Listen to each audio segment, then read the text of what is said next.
শ্রী পরমাত্মনে নমঃ। শ্রীমদ্ভগবদ্গীতা अथो द्वितीयोऽध्यायः साङ्ख्ययोगः। श्रीभगवानुवाच। श्लोक नंबर 11। अशोचनन्वशोचस्तं प्रज्ञावादांश्च भाषसे गतासु न गतासुश्च नानुशोचन्ति পণ্ডিতাः। অর্থাৎ শ্রী ভগবান বললেন, যা সুখের উপযুক্ত নয় সে সম্পর্কে অনুশোচনা করে প্রজ্ঞা অর্থাৎ পণ্ডিতের মতো কথা কি জন্য বলছো?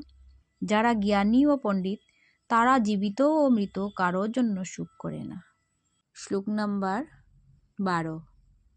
নাত্বেবাহং জাতু নাসং নাত্বং নেমে জনাদিপাः न चैव न भविष्यामः सर्वे वयमतः परम्। অর্থাৎ এখানে উপস্থিত রাজন্যবর্গ, তুমি আমি যে আগে ছিলাম না তা নয়, আবার পরেও থাকবো না তাও নয়। শ্লোক নম্বর 13।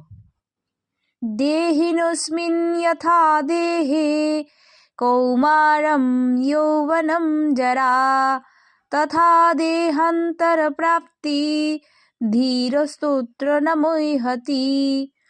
অর্থাৎ প্রত্যেকের জীবনেই যেমন বাল্য, যৌবন ও বার্ধক্য এই তিনটি অবস্থা আসে, সেই রকম মৃত্যুও একটি অবস্থা মাত্র জানবে। এর জন্য জ্ঞানী পণ্ডিতগণ বিচলিত হয়ে পড়েন না। শ্লোক নম্বর 14। মাত্র স্পর্শাস্তু কৌন্তেয় শীতোষ্ণ সুখ দুঃখদাঃ আগমপায়নো নিত্যাঃ স্থাংস্তিতিক্ষস্য ভারত। অর্থাৎ হে কৌন্তেয়, সমূহ ইন্দ্রিয়ের সঙ্গে বিষয় সংযোগে সুখ দুঃখ শীত গ্রীষ্ম প্রভৃতির বোধ জন্মায়। সেই কারণে এই সমস্ত অনিত্য বিষয়কে তুচ্ছ মনে করে সহ্য করাই উচিত। শ্লোক নম্বর 15। ইয়ং হি ন ব্যথয়ন্তে তে পুরুষং পুরুষর্ষভ সমদুঃখ সুখং ধীরং সোমৃতত্বায় কল্পতে।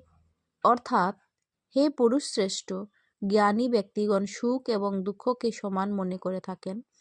যে ব্যক্তি বীর, তাকে ইন্দ্রিয়সমূহ পীড়া দিতে পারে না, সেই ব্যক্তিই মোক্ষ লাভ করে থাকেন।